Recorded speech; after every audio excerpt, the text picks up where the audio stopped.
Muy bien, pues buenas tardes. Bienvenidos a Comedores Compulsivos Anónimos OA, una visión para ti, estudio del libro de texto de Alcohólicos Anónimos. Mi nombre es Dana y soy una comedora compulsiva en recuperación. Y hoy es el 23 de agosto del 2014. Hoy continuamos con el estudio del primer paso.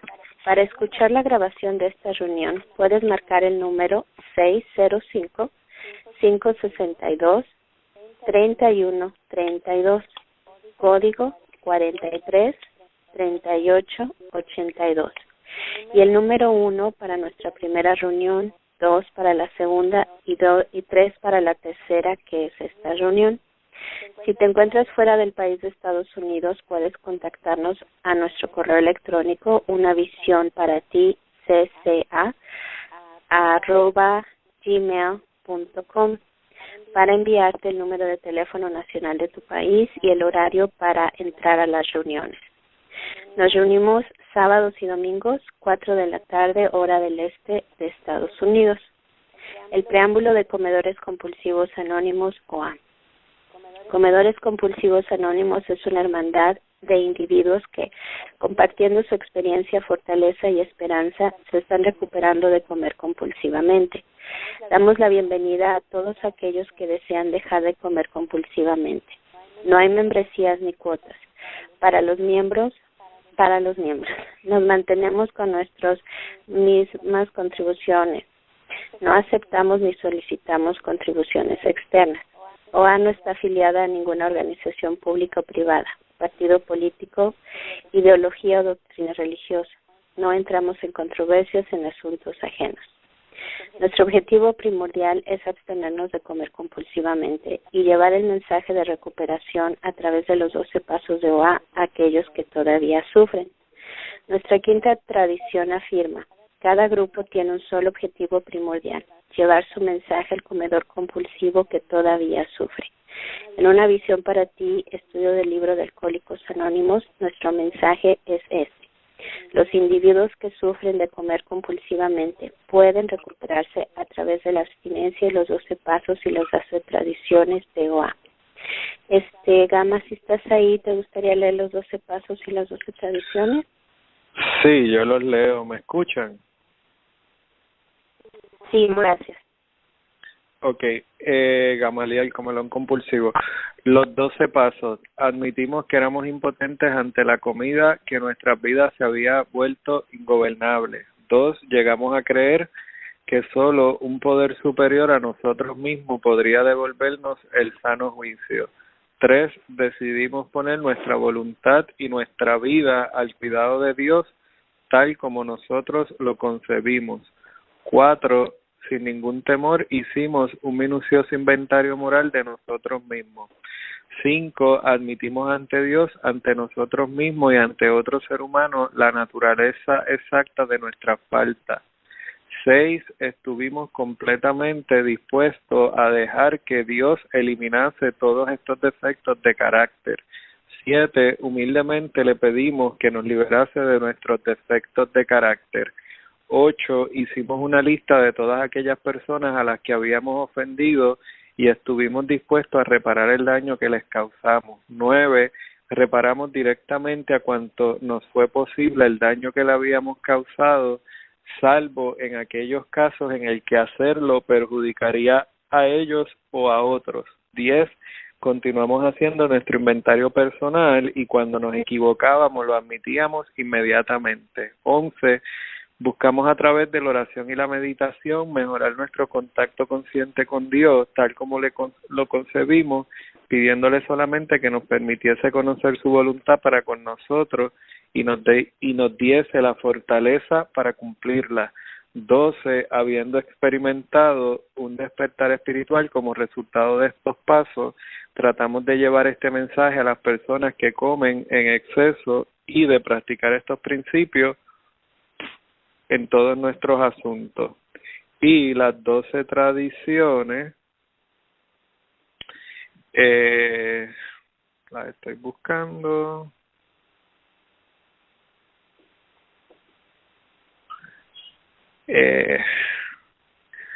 Pues no las tengo de momento. ¿Tú las puedes leer, Danae?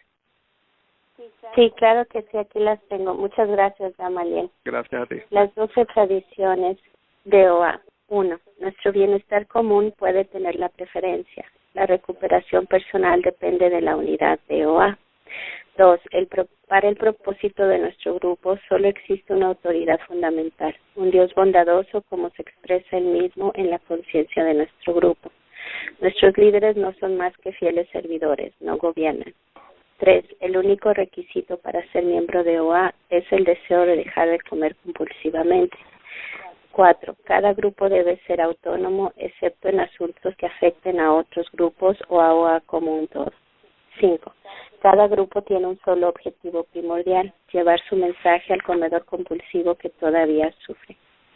6. Un grupo de OA nunca debe suscribir, financiar o prestar el nombre de OA a ninguna entidad allegada o empresa ajena para evitar que problemas de dinero, propiedades y prestigio nos desvíen de nuestro objetivo principal.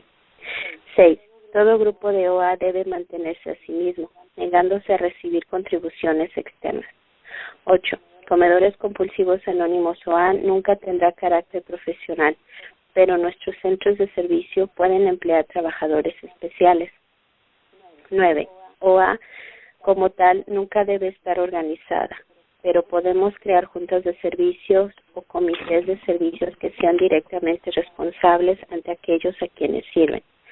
10. Comedores compulsivos anónimos OA no tiene opinión sobre asuntos ajenos, por tanto el nombre de OA nunca debe mezclarse en polémicas públicas.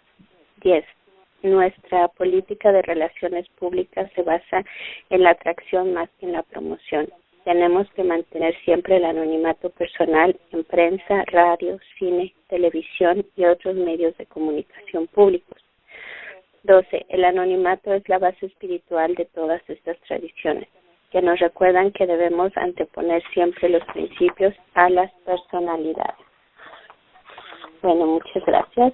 Y continuamos. Dice, ¿cómo funciona nuestra reunión? Nuestra reunión se enfoca en las direcciones para la recuperación descritas en el libro de Alcohólicos Anónimos.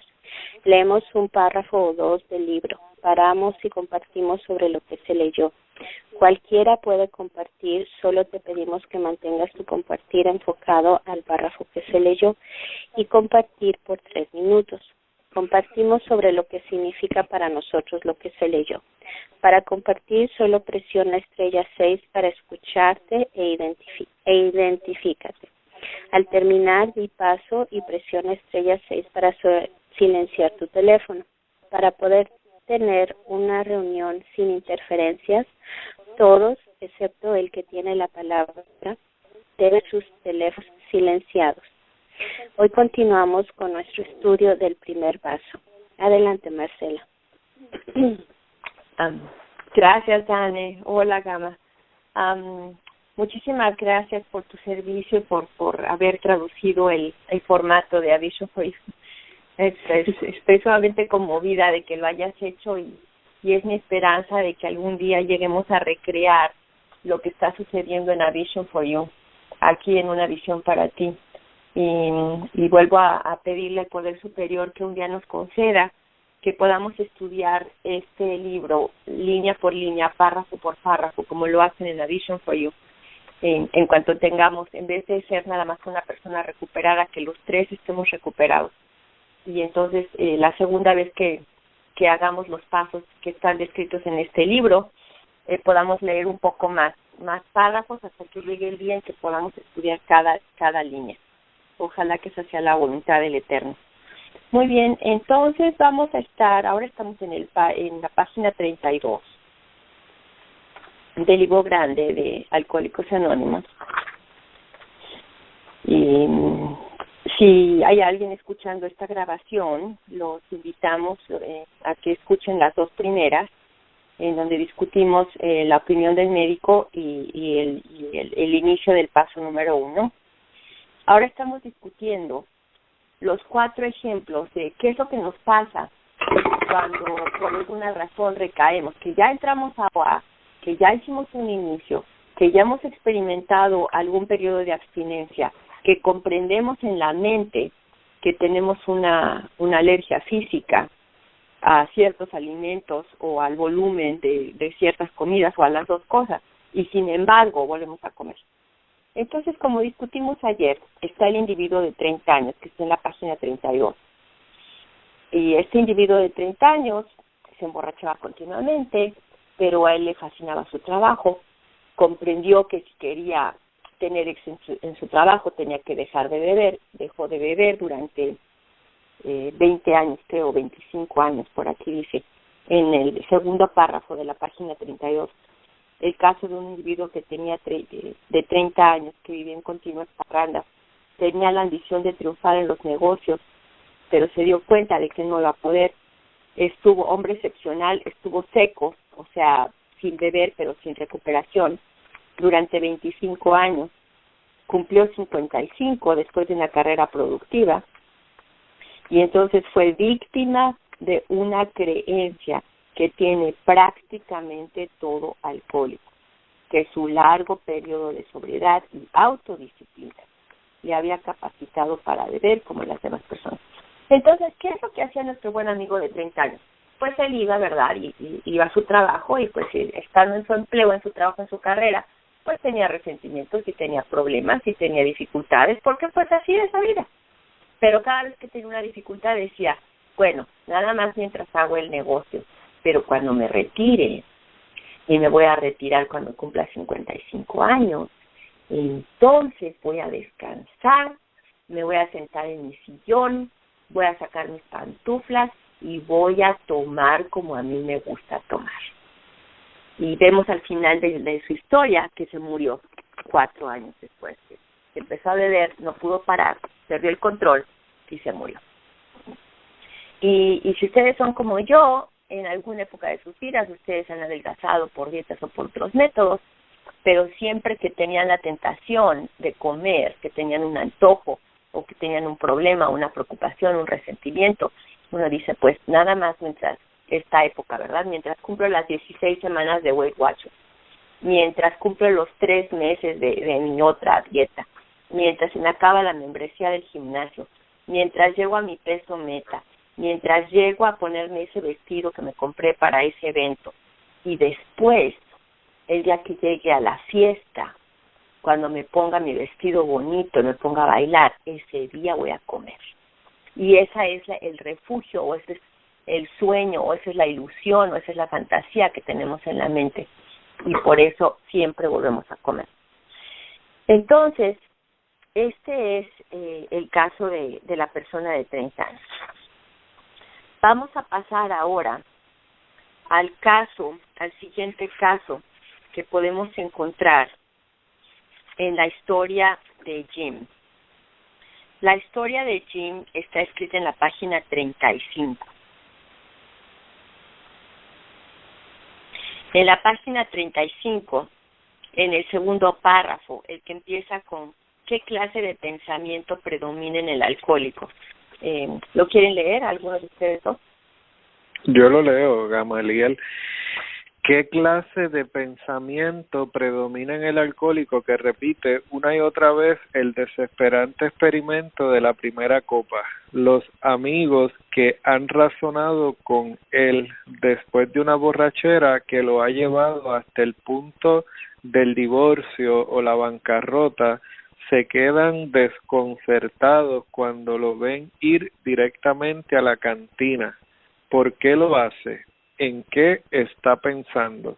Gracias. Sigue leyendo, Gama, otro más. Ok, nuestro primer ejemplo es el amigo a quien llamaremos Jim. Este individuo tiene una esposa y una familia encantadoras. Heredó una lucrativa agencia de automóviles. Tiene una recomendable hoja de servicios de la Guerra Mundial. Es un buen vendedor y goza de simpatías generales.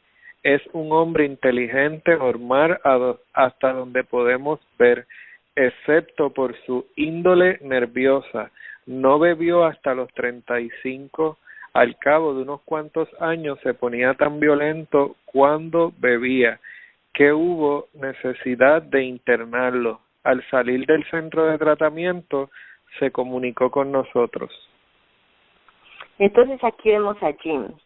Jim, como ustedes pueden ver, tiene todo en la vida, tiene todo por qué triunfar, por todo por qué relacionarse, tiene familia, tiene empleo, tiene buen prestigio, tiene amigos, y entonces, pero es un alcohólico, entonces pues llega a tener su crisis alcohólica, y entonces se encuentra con los primeros 100, de los primeros que se recuperaron, los que tienen la experiencia de recuperación en los inicios de Alcohólicos Anónimos.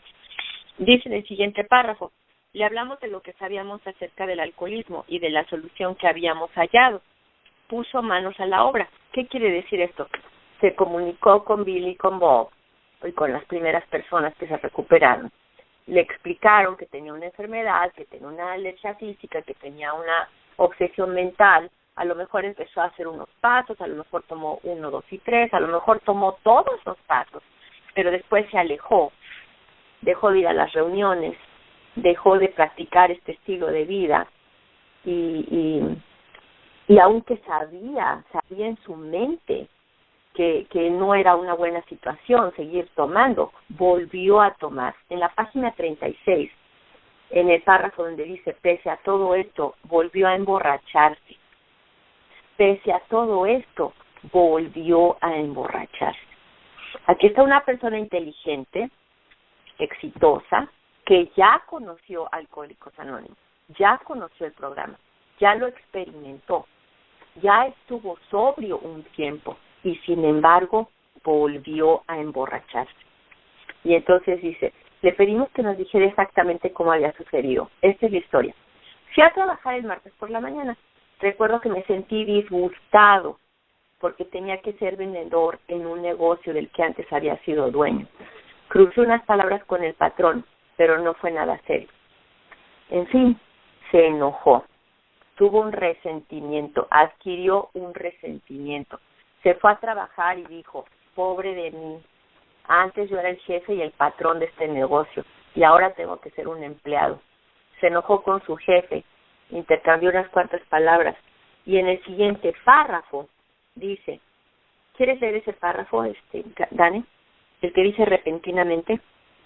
Sí, repentinamente puso por mi media de que si le pusiera onza de whisky a la leche no podría hacerme daño, teniendo el estómago lleno.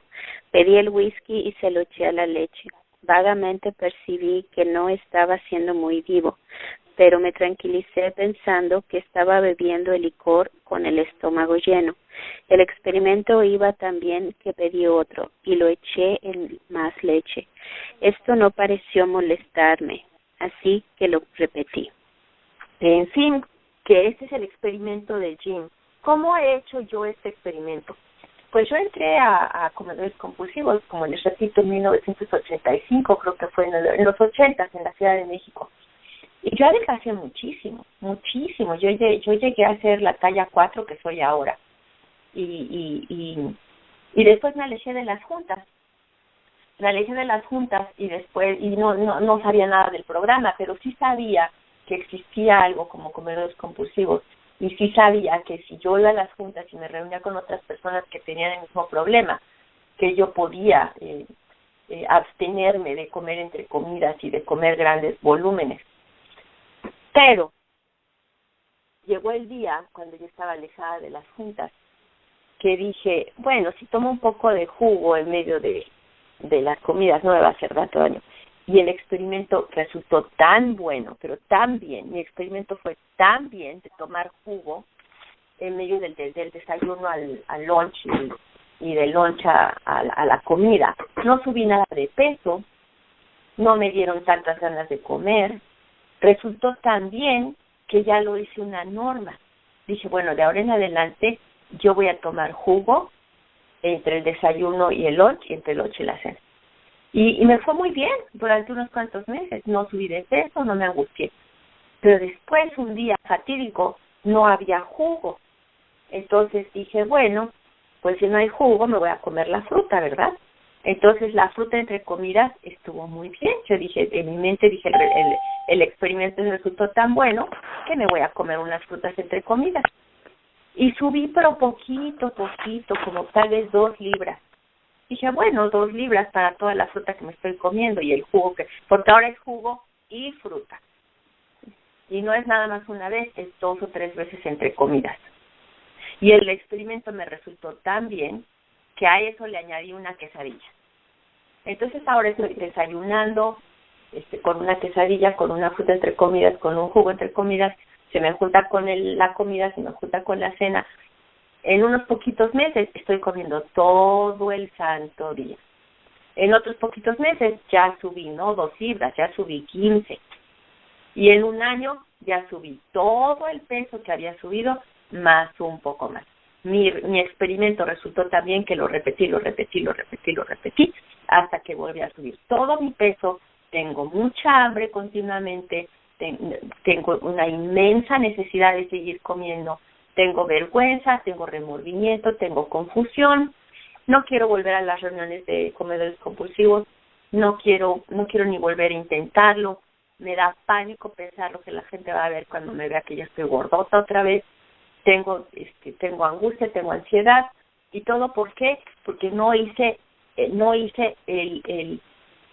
la conexión entre mi disgusto y lo que comí. Aquí vemos claramente que la razón por la que Jim comió fue porque se disgustó con su jefe, pero él estaba fuera de forma, él no sabía o no pudo, no quiso, no tenía el esfuerzo, no tenía la energía de que cuando tenía un resentimiento inmediatamente escribir sus 4 columnas, hacer un quinto paso, hacer un sexto, un séptimo, como lo vamos a estudiar después, hablar con su sponsor, con su madrina, con su padrino, orar, meditar. No sabía, estaba fuera de forma. Entonces parece que no hay ninguna conexión entre el disgusto y la borrachera, pero el libro grande nos va a indicar que el disgusto tiene que ver con la borrachera. Entonces vamos a repasar. La persona de 30 años recae, ¿por qué? Porque dice, hace mucho tiempo que no tomo, hace muchísimo tiempo que tengo este peso, que estoy abstinente, si como un poquitito más no me va a hacer daño. Por eso recae el hombre de 30 años. Jim recae porque tiene un disgusto, porque tiene un resentimiento y no sabe qué hacer con él. El resentimiento es como una semillita que se planta en su cerebro y a la vuelta de la esquina dice, si como un poquitito más, no me va a hacer daño. Repite el experimento, está fuera de control. Entonces ya vemos las dos primeras causas, los 2 primeros argumentos por las que la gente recae. Y ahora me gustaría escuchar de ustedes. Wow. Bueno, soy Dana, comedora compulsiva en recuperación. Gracias, Marcela. Fíjate que sí, ¿no?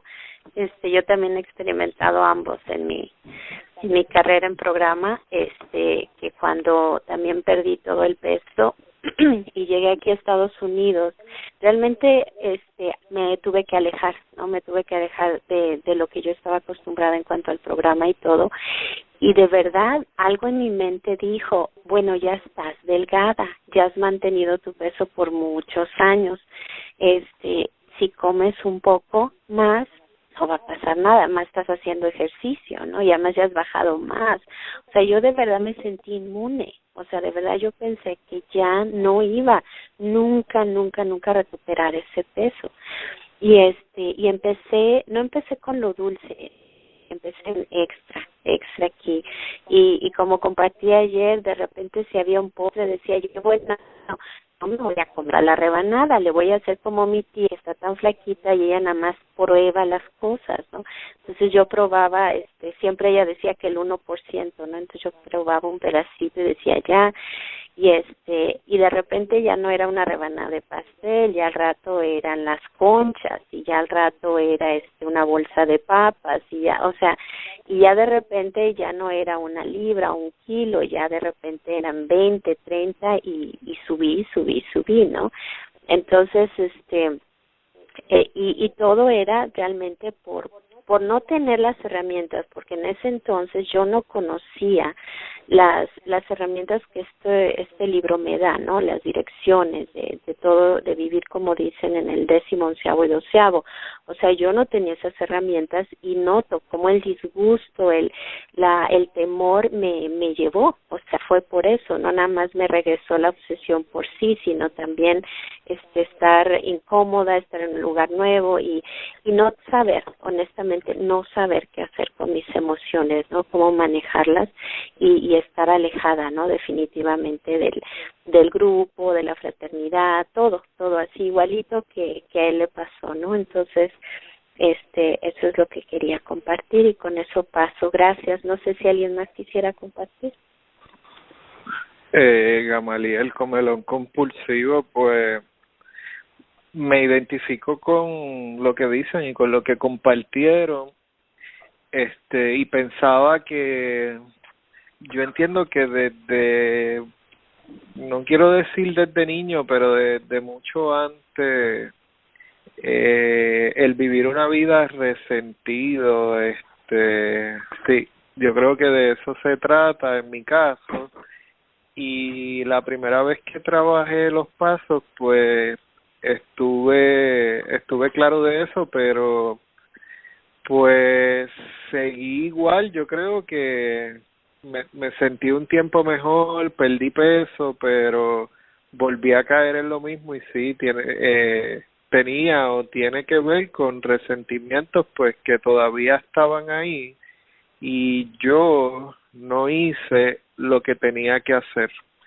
Entonces, pues sí, la comida siempre ha sido una opción en mi caso y todo el engaño de que voy a poder comer X cantidad, voy a poder comer X alimento, que sé que me va a desatar compulsión y todos esos juegos mentales que han sido parte de la enfermedad, pero pues sí, los resentimientos, el yo no poder manejarlos, el no hacer pues lo que tenía que hacer. Yo creo que yo en esto de los resentimientos pues como que pensaba que yo los trabajaba una vez, le daba delete y ahí quedaba todo, cuando es un trabajo diario y pues es arduo, pero eso es lo que puedo compartir. Gracias y paso.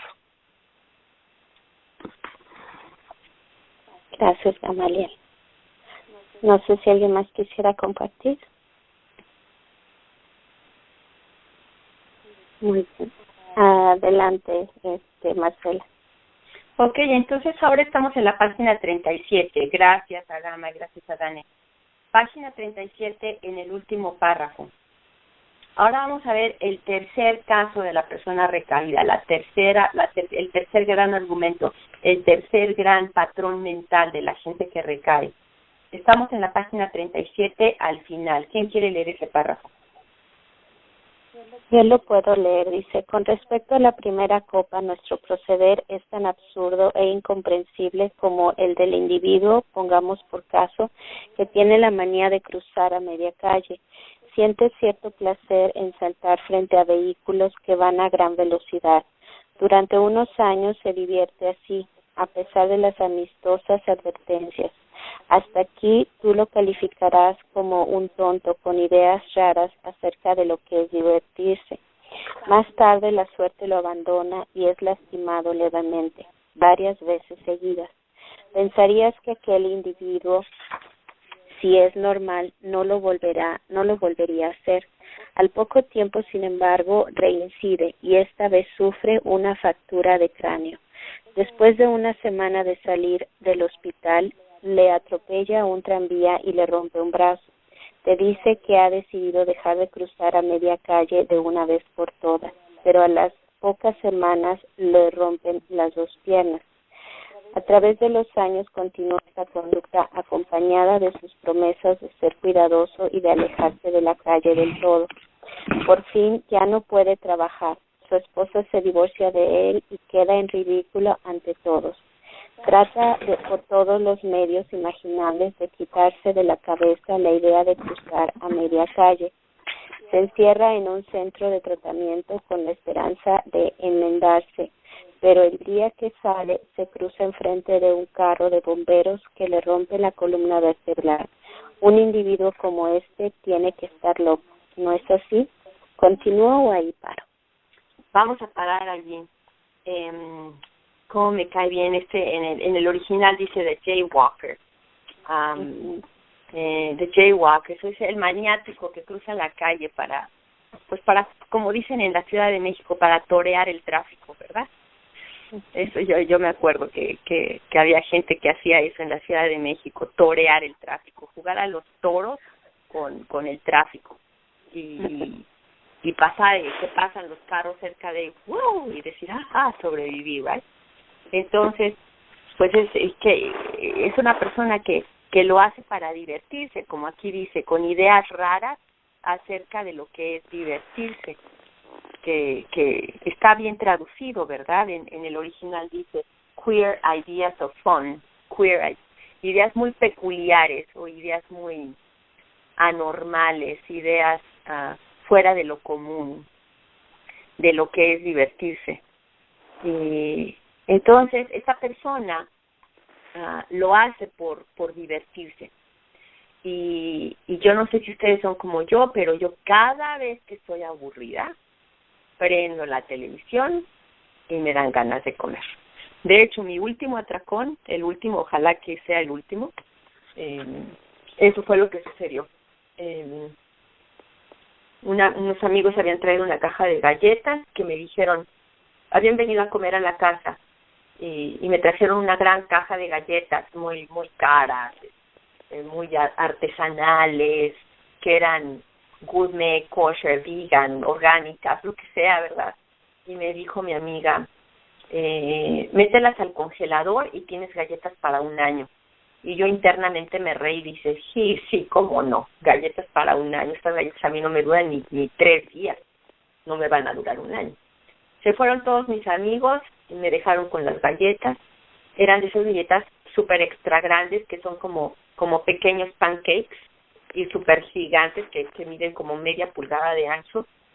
Y cogí la caja de galletas y me senté enfrente de la televisión y pensé, estoy en graves problemas, esto no va a terminar bien. Metí la película a la casetera, encendí el televisor y pensé, esto está muy mal, esto va a terminar en homicidio o en suicidio. Abrí la caja de galletas y empecé a comer. Comí la caja de galletas por las siguientes 2 horas y media hasta que se acabó la película. Comí en contra de mi voluntad. Comí sabiendo que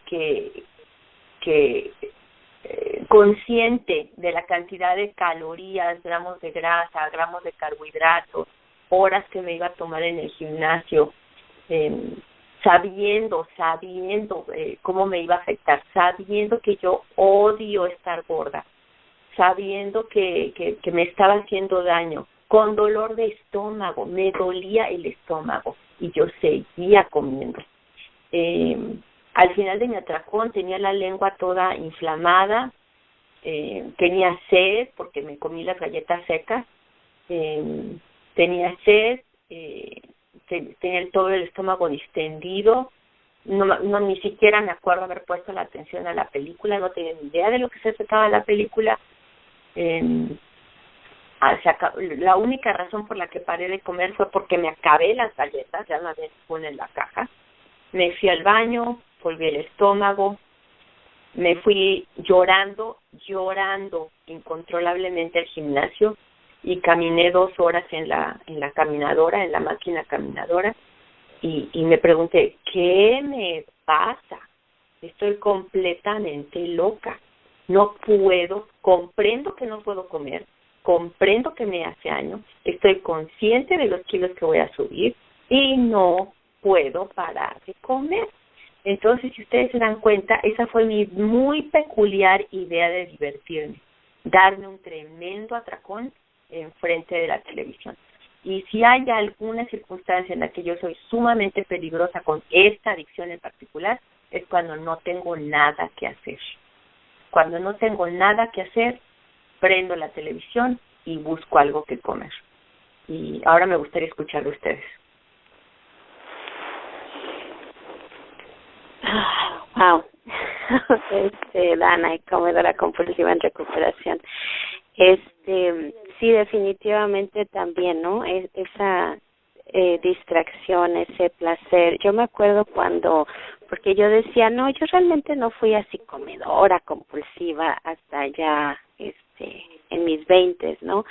Sí tenía yo como rasgos aquí o allá, pero yo me acuerdo de adolescente, cuando todo el mundo, todas las amigas, cuando no iban a la escuela, cuando faltaban, ¿no? Se iban a la calle o algo en vez de ir a la escuela, de pinta decimos ahí en México, se iban, pero se iban a ir a las tiendas de ropa, o se iban a algún parque con el novio, o se iban, o sea, había algo que mucho mejor y más divertido que ir a la escuela que hacían, ¿no? Y yo cuando faltaba a la escuela, como mi mamá trabajaba y la casa se quedaba sola, mi mayor emoción, mi mayor así como que lo máximo era ir a la tienda, comprar todo lo que se me antojaba, irme a la casa, ¿no? Y estar sola y comer, ver la tele y comer libremente, ¿no? Comer sin que nadie me critique, sin que nadie me vea. Ese era mi idea o mi ideal de un día de pinta, de un día de felicidad, de libertad, ¿no? Para mí no era irme con el novio al parque, no era irme al cine con las amigas o irme a las tiendas, no, o sea, sola y comiendo y viendo tele. Eso era mi ideal de diversión. Y ahorita en el proceso que estoy de trabajar los pasos, sí veo, ¿no? Así como que, ¿y ahora qué hago? Y ya la tele no me divierte, ¿no? ¿Por qué? Porque no tiene esa otra parte de la comida, ¿no?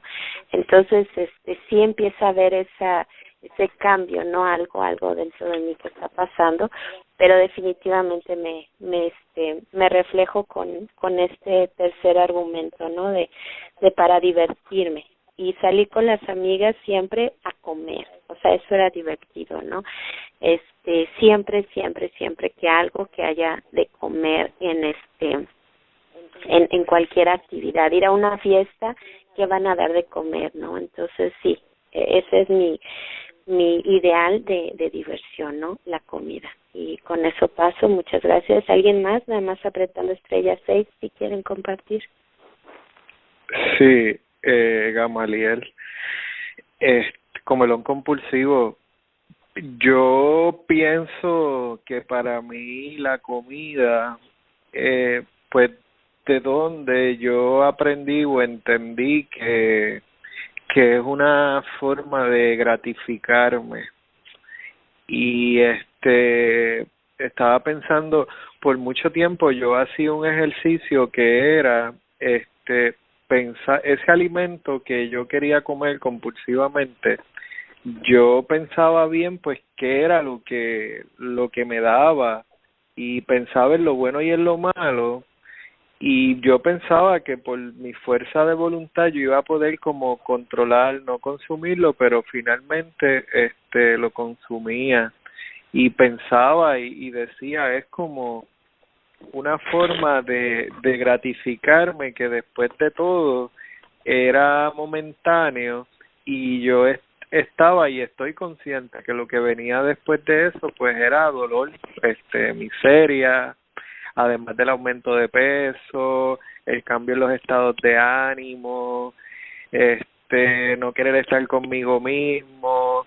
Y creo que haciendo ese tipo de ejercicio y teniendo esa experiencia, pasaron muchos años, y pues para mí pues la comida, nada, mucho dolor, y realmente los daños que me hice físico, emocional, salud, y nada, eso es lo que pienso. Gracias y paso. Gracias, Gamaliel. ¿Alguien más quisiera compartir?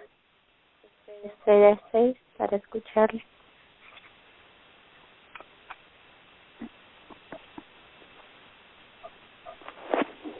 Ok. Bueno, muy bien. Adelante, Marcela. Gracias, Anne. Muy bien, entonces estamos viendo los 4 grandes argumentos. Ustedes se van a dar cuenta de que todos los argumentos para volver a comer caen en una de estas 4 categorías. Entonces tenemos primero el hombre de 30 años que dice, he sido tan bueno todo este tiempo, si como un poquitito, no me va a pasar nada, lo puedo manejar. ¿Por qué lo puedo manejar? Porque he estado sobrio durante muchos años. Ese es el primer argumento. El segundo argumento es, tengo un resentimiento, tengo este problema, tengo este dolor, tengo este pesar, tengo esta calamidad en mi vida, voy a comer porque mi vida es tan difícil, tan dolorosa, tan torturada, que pues voy a comer. Ese es el segundo argumento. Ahora vamos a ver el tercer argumento que acabamos de estudiar, que fue el maniático que cruza la calle desaforadamente. Él lo hace porque está aburrido. Entonces, ¿qué tenemos que ver? El argumento número 1 nos enseña, esta es una condición permanente y progresiva. No importa cuántos años hemos estado abstinentes, la enfermedad sigue progresando. ¿Cómo nos damos cuenta de esto? Porque ustedes lo ven en grupos, ustedes vayan a grupos de comedores compulsivos, la gente que recae, cada vez es más difícil volver a empezar y tener abstinencia. Si en alguna época fue fácil, la segunda vez es más difícil, la tercera vez es más difícil, y conforme uno se acostumbra a recaer y a recaer y a recaer, cada vez es menos y menos y menos el periodo de abstinencia, cada vez es más difícil perder el peso, cada vez es más difícil encontrar la esperanza y la comodidad. La urgencia de comer, el antojo, los antojos cada vez son más fuertes, la tentación cada vez es más fuerte y cada vez es más, y los alimentos a los que tenemos una alergia, la lista de alimentos alcohólicos cada vez es más y más y más larga. Entonces eso tenemos como lección de la primera persona. El segundo, Jim, por el segundo nos damos cuenta de que la gente normal puede tener un disgusto, puede tener un resentimiento, puede tener un temor, o puede tener una rabia, un coraje, pero nosotros no. ¿Por qué? Porque cuando tenemos un disgusto o las cosas no van de acuerdo a nuestra mente, en ese mismo momento lo único que sabemos hacer es volver hacia la comida, porque esa conexión mental, o para usar un término técnico, la sinapsis del cerebro, inmediatamente va a decir pesar, dolor, incomodidad emocional, comida. Ya lo tenemos, ese camino ya lo tenemos bien caminado. Entonces nosotros no podemos darnos el lujo de estar en un continuo pesar, ay, pobre de mí, o en una continua culpa, ay, qué bárbara, cómo se me ocurrió hacer eso, qué vergüenza, qué culpa, qué malestar, o con un miedo o un terror, qué va a pasar, en el futuro, qué va a pasar, qué va a hacer de mí. No nos podemos dar ese lujo de vivir en el disgusto. ¿Por qué? Porque inmediatamente volvemos a la comida. Del tercer caso del maniático que cruza la calle, aprendemos que a menos de que encontremos una manera diferente y nueva de divertirnos, de descansar, de celebrar con la gente, de encontrar descanso, diversión, distracción, a menos de que encontremos otra manera, vamos a volver a recaer. Entonces, para mí, yo antes creía que me gustaban todas las películas. Yo creí que era sumamente fácil de entretener, porque dije, a mí ponme una película enfrente y con eso me entretengo. No era cierto. Era, ponme una película enfrente con comida. Y sí me entretengo y soy capaz de ver cualquier película. Pero ahora no puedo ver cualquier película. Ahora no me gustan todas las películas. Ahora veo una película y digo, esta sí, esta no. ¿Por qué? Porque no está la comida frente de la televisión. Entonces ahora me he vuelto selectiva. Ahora ya no veo cualquier cosa en la televisión. Ya. ¿Por qué? Porque no está la comida presente. Ahora creo que nos da tiempo de estudiar el último caso. El último caso lo vamos a empezar a leer en la página 39, en el primer párrafo completo, que empieza con la palabra Fred. Fred es socio de un bien conocido. ¿Alguien quiere leer eso? Yo lo puedo leer, Gamaliel. Es página 38. 39, mi vida, en Fred. Fred es socio de Fred es socio de una bien conocida empresa de contabilidad. Sus entradas son buenas, tiene un magnífico hogar, está casado felizmente y es padre de muchachos prometedores de edad universitaria. Tiene una personalidad muy atractiva que hace amistad con todos. Si ha habido un hombre de negocio próspero, Fred lo es. Según todas las apariencias, es un individuo estable y bien equilibrado. A pesar de todo esto, Fred es un alcohólico. Lo vimos por primera vez hace un año en un hospital al que había ido a recuperarse de un tembloroso ataque de nervios. Era su primera experiencia de esa clase y estaba muy avergonzado de lo que pasaba. Lejos de admitir que era alcohólico, se decía a sí mismo que había ido al hospital a calmar los nervios. El médico le indicó con firmeza que podía estar peor de lo que creía. Durante unos días se sintió deprimido por su condición. Tomó la resolución de dejar de beber totalmente. Nunca pensó que tal vez no lo pudiera hacer a pesar de su carácter y de su posición. No creía ser un alcohólico y mucho menos aceptaba un remedio espiritual para su problema. Le dijimos lo que sabíamos acerca del alcoholismo. Se interesó y concedió que tenía algunos de esos síntomas, pero distaba mucho de admitir que no podía hacer nada por sí mismo. Estaba convencido de que esta humillante experiencia, unida a los conocimientos que había adquirido, lo mantendría sobrio el resto de su vida. El conocimiento de sí mismo lo arreglaría todo. Gracias. Gracias, Gabriel. Entonces, pues aquí lo vemos, ¿verdad? Que es una persona que tiene todo en la vida, simpático, agradable, buen mozo, casado, exitoso, con niños, con un promiso de futuro, con dinero, porque pues pudo ir al hospital, tuvo acceso a psicólogos, a psiquiatras, a trabajadores sociales, que le explicaron tienes una enfermedad y lo que les pasa a muchas personas cuando para contrarrestar los problemas con comida se meten a psicoterapia, como fue mi caso. Yo consumí psicoterapia toda mi vida. El psicólogo con el que más cooperé me mandó a la escuela de psicología y me dijo, pues si vas a estar en psicoterapia toda tu vida, te conviene empezar a cobrar. Me mandó a la escuela de psicología y llegó un momento en el que yo pensé, si yo comprendo y razono las causas de lo que me lleva a comer sin pensar, entonces voy a poder dejar de comer. Y algunos programas de bajar de peso venden esa idea, ¿verdad? Venden la idea de que si uno comprende la razón oculta por la que uno está comiendo, que eso va a ser suficiente para dejar de comer. Mi experiencia y la experiencia colectiva de Alcohólicos Anónimos y la experiencia colectiva de A Vision for You es que eso no es verdad. Eso no es verdad. A algunas personas que simplemente con comprender que no deben dejar de tomar no recaen sin junta. ¿Por qué? Porque no son verdaderos alcohólicos, no son personas que han perdido el control, no son personas que han perdido todo el control. Sin embargo, aquí vemos que Fred es una de esas personas que a pesar de que tuvo acceso a la mejor psicoterapia, a pesar de que tuvo acceso al mejor tratamiento médico, volvió a recaer. Entonces, en los siguientes párrafos dice, pues recaí, estaba muy impresionado de todo lo que ustedes me dijeron, estaba seguro de que ahora ya comprendía mi estado y que nunca volví a tomar.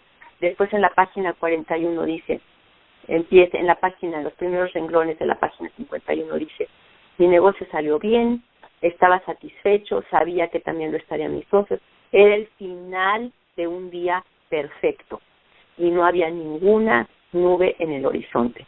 Y en el párrafo que sigue, se mete al restaurante, al comedor, pide una copa y recae. Recae tan horriblemente que acaba en el hospital otra vez, completamente envenenado por el alcohol. ¿Qué sucede aquí y qué aprendemos de este? No importa el nivel de éxito social, familiar, económico, intelectual, académico que hayamos disfrutado antes de llegar a comedores compulsivos. No importa que tanto sepamos de psicoterapia, de religión, de meditación. Si no aprendemos a celebrar el final de un día perfecto, en el que no hay ninguna nube en el horizonte, de otra manera que no sea comer, vamos a volver a comer. Entonces, como vemos en el caso de Jim, resentido, a comer. En el caso de Fred, celebrar, a comer. Aburrido, a comer. En el caso del maniático que cruza la calle. Flaquito, delgadito, después de 25 años de dieta, como le pasa al hombre de 3 años, a comer. A final de cuentas, la solución, como dicen en México, para todo pan, como dicen ese refrán, para todo mal mezcal, para todo bien también, pues es también eso mismo. Para todo mal, un bizcocho. Para todo bien, un bizcocho. Si estoy aburrida, un bizcocho. Y si estoy flaquita, un bizcocho. Esa es mi solución para todo. Ahora me gustaría escuchar de ustedes. Gracias, Marcela, soy Dana. Ay, que me da mucha risa de verdad verme, ¿no? O sea, y realmente es algo que no debería darme risa, pero digo, Dios mío, es que eso soy yo. O sea, yo cuando empezaste a decir de los 4 argumentos, dije, bueno, yo creo entre uno de ellos quepo, ¿no? No, hombre, con los 4, con los 4 me identifico. Y definitivamente yo fui una persona que por muchos años yo he amado la psicología y cómo funciona la mente, y por mucho tiempo dije, ahí tiene que estar la respuesta. Y yo creo fue porque abusaron de mí, yo creo que fue por esto, yo creo que fue por lo otro, me faltó aquí, me faltó allá.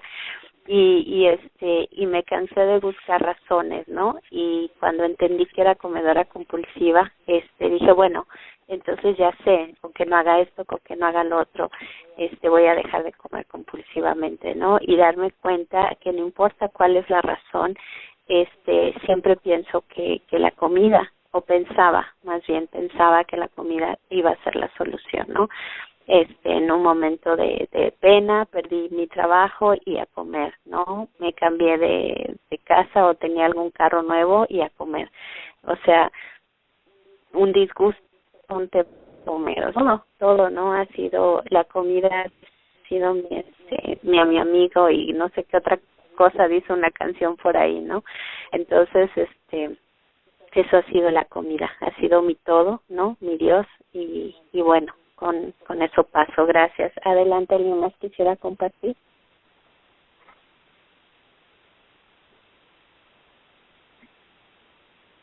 Estrella 1 para poderles escuchar.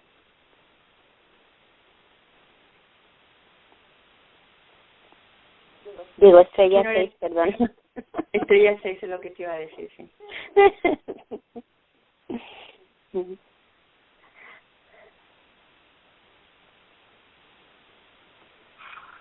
Ok, creo que los perdimos. Bueno, entonces, como aquí vemos en más acerca del alcoholismo, aquí vemos, ya empezamos a estudiar la obsesión mental, que es el verdadero problema del comedor compulsivo. No es suficiente saber que tenemos una alergia física a ciertos alimentos, no es suficiente. No es suficiente saber que una vez que nos ponemos la sustancia alcohólica en la boca, no podemos parar. Inmediatamente se despierta el fenómeno de la compulsión, el fenómeno de un antojo irresistible, y no podemos detenernos. Los 4 argumentos nos enseñan que siempre vamos a encontrar alguna excusa, algún pretexto para volver a comer, a menos de que sigamos todo el resto de los pasos. Entonces, el paso 1 no es suficiente, es solamente el principio. Eso es lo que aprendemos de todo esto. Voy a repetir el número telefónico para escuchar las grabaciones previas. 605-562-3132. El número del PIN es 433882. Y vamos con la sesión número 1, la sesión número 2 es la primera y la segunda. Y con eso creo que ya no tenemos tiempo de nada más, ¿verdad, Dani? Sí, ya nada más para cerrar y terminar. Muchas gracias, Marcela. Nada más les recuerdo a las personas que escuchen la grabación, nuestro email es una visión para ti, así las palabras todas juntas, una visión para ti, gmail.com,